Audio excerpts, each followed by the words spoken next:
The postcard arrived on a day like any other, tucked between bills and grocery store flyers. It was old, yellowed at the edges, the ink faded to a pale brown, but the writing, though spidery, was clear. "Come to Whispering Isle," it beckoned. "Find me." There was no signature, only a scrawled address on an island I'd never heard of. The word snagged at me, a fishhook in my mind. I tried to dismiss it, to toss the postcard aside and forget its strange message, but the words echoed in my thoughts, insistent, demanding. A pull, inexplicable and unsettling, drew me to this forgotten place. Perhaps it was the monotony of my life, the endless cycle of work and sleep that made the invitation so alluring. Or maybe, just maybe, it was the whisper of adventure, the promise of something more that resonated deep within me. Whatever the reason, I knew I wouldn't find peace until I uncovered the mystery of Whispering Isle. I booked passage on the next ferry, a one-way ticket to the unknown. The ferry deposited me on a windswept dock. A solitary figure stood waiting, silhouetted against the brooding sky. She was tall and slender, her dark hair whipping around her face like a raven's wing. Her eyes, as dark as the sea on a moonless night, held a depth that was both alluring and unnerving. "You must be Eleanor. I am Celia, the lighthouse keeper's daughter." Her gaze held mine, searching, questioning. I felt a shiver run down my spine, a primal instinct warning me to turn back, to escape the island's grasp. But I pushed the feeling aside, reminding myself that I wasn't one to back down from a challenge. "The island is small, but it holds many secrets." The path to the lighthouse was narrow and overgrown, winding its way through a dense thicket of trees. The air hung heavy, thick with the scent of salt and decay. The only sounds were the mournful cry of gulls and the rustle of unseen creatures in the undergrowth. Celia moved with an uncanny grace, her footsteps silent on the path. I, on the other hand, struggled to keep up, my city shoes slipping on the damp earth. The further we walked, the more oppressive the atmosphere became. It was as if the island itself was watching us, its unseen eyes following our every move. Have you lived here long? Long enough. This island, it has a way of holding on to you. The lighthouse itself was a tall, imposing structure, perched precariously on the edge of a windswept cliff. Its whitewashed walls were weathered and cracked, the paint peeling like sunburned skin. The lantern room, however, shone with an eerie luminescence, casting long, dancing shadows across the desolate landscape. Inside, the lighthouse was dark and musty, the air thick with the scent of mildew and brine. Cobwebs hung from every corner, and the only furniture was a few rickety chairs and a table piled high with dusty books. My father, the keeper, he died many years ago. He loved this lighthouse more than anything, even life itself. Her words hung in the air, heavy with unspoken meaning. I had the unsettling feeling that Celia wasn't telling me everything, that she was holding something back.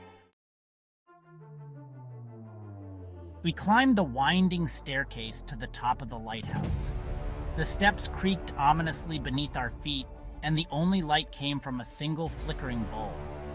As we reached the top floor, I noticed a heavy wooden door at the end of the hallway. It was locked, secured by a rusted padlock. "What's in there?" I asked, curiosity getting the better of me. Celia hesitated, her eyes darting to the locked door. "My father's study," she replied, her voice strained. "It's been locked since the day he died." What was he working on? I pressed, sensing her reluctance. What secrets was he hiding? Celia shook her head, her face pale. "Some things are best left undisturbed," she whispered. "Some secrets are not meant to be unearthed." That night, I lay awake in the small, musty guest room. The wind howled outside, rattling the windows and sending shivers down my spine. Sleep wouldn't come. Celia's evasiveness, the locked room, the strange atmosphere of the island, it all weighed heavily on my mind. Driven by a force I couldn't explain, I rose from bed. The floorboards creaked beneath my feet as I crept down the hallway towards the locked room. A sliver of light shone from beneath the door, casting an eerie glow on the opposite wall. Cautiously, I approached, my heart pounding in my chest. I knelt down and peered through the keyhole. The room was dimly lit by a single oil lamp, casting long, flickering shadows on the walls. Bookshelves lined every inch of the room, crammed with ancient volumes bound in leather and bone. In the center of the room sat a massive oak desk, its surface covered in papers and strange artifacts. And then I saw it, a glimmer of gold peeking out from beneath a pile of books, a glint of metal that could only be a key.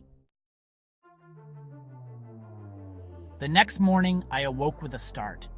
The events of the previous night flooded back to me. The locked room, the sliver of light, the key. Had it been a dream, a figment of my overactive imagination? As I dressed, I noticed something strange. The floorboards, usually cold and damp, were warm to the touch, and there was a faint, sweet scent in the air, like honeysuckle and decay.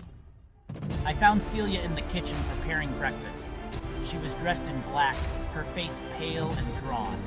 She didn't meet my gaze. "Did you sleep well?" she asked, her voice flat and emotionless. "I think someone was in the house last night," I replied, my voice trembling slightly. Celia stiffened, her hand tightening around the cup she was holding. "That's impossible," she said, her voice barely a whisper. "There's no one else on the island." Celia's eyes widened in horror. "Then explain this," I said, holding up the key. It was old and tarnished, the metal cold and heavy in my hand. "Where did you find that?" she gasped, her voice thick with fear. "It doesn't matter," I replied, my voice firm despite my growing unease. "What matters is what's behind that door." The air crackled with tension. Finally, Celia let out a shaky breath and nodded. The mystery of Whispering Isle had me in its grip, and I wouldn't rest until I uncovered its secrets. We stood facing each other, two wills locked in a silent battle. I could see the fear in Celia's eyes, the desperate plea for me to let it go. But I couldn't. "Very well," she said, her voice resigned, "but be warned." The lock yielded with a groan, the heavy wooden door swinging inward with a low creak. The air inside the study was stale and oppressive, thick with the scent of dust and decay. Cobwebs hung from every corner, and the only sound was the frantic beating of my own heart. Celia stood frozen in the doorway, her eyes wide with fear. "Don't touch anything," she whispered, her voice trembling. "Please, it's not safe." And on the open journal that lay upon it, the pages were filled with spidery handwriting, the ink faded and brown with age. But one phrase leaped out at me, chilling me to the bone. "The island, it's alive." A whisper, soft and insidious, slithering into my mind like a venomous snake. Panic surged through me, the words echoing in my mind. I stumbled back from the desk, knocking over a pile of books with a loud thud. The sound seemed to break the spell. The shadows on the walls flickered and receded, the whispering voice fading into silence. "We need to leave," I gasped, my voice hoarse with fear. "Now!" Celia didn't need to be told twice. She turned and fled the room, her footsteps echoing on the wooden floor. I followed close behind, my heart pounding in my chest. We raced down the winding staircase, the air thick with a sense of unseen eyes watching our every move. Bursting out of the lighthouse and into the blinding sunlight, I sucked in a deep breath of fresh air, my lungs burning. But even the warmth of the sun couldn't chase away the chill that had seeped into my bones. We didn't speak as we made our way down the path. Our footsteps hurried and uneven. The island seemed to press in on us, the trees rustling ominously in the wind. I couldn't shake the feeling that we were being watched. As we reached the dock, I turned back for one last look at the lighthouse. It stood stark and white against the sky. But something was different. In the top floor window, I saw a figure watching us. A tall, slender figure with long, dark hair. And then I heard it again. The whisper, soft and insidious, carried on the wind. The words hung in the air as the ferry pulled away from the dock, but even as the shore receded, I couldn't shake the feeling that the island wasn't finished with me yet.